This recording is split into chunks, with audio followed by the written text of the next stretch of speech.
What's up everybody, welcome back to the channel. In this video I will be telling you guys how to verify your domain for the sending and receiving of the emails on the Brevo. For that the process is very simple, easy and to the point. Link will be in the description. Make sure you check it out, click on that, and then you will be redirected to the main dashboard. Once you're on the main dashboard, then all you have to do is to navigate yourself on the left hand side and click on the transactional. Once you click on the transactional, you will see the configuration. These are the SMTP and API settings for sending your automated emails via the Brevo. So all you have to do is to verify it.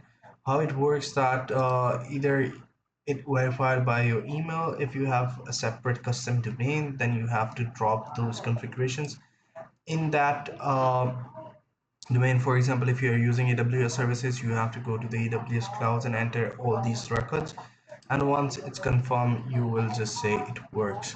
So this is how you guys can do it. I hope you find this video helpful. Take care. Bye bye.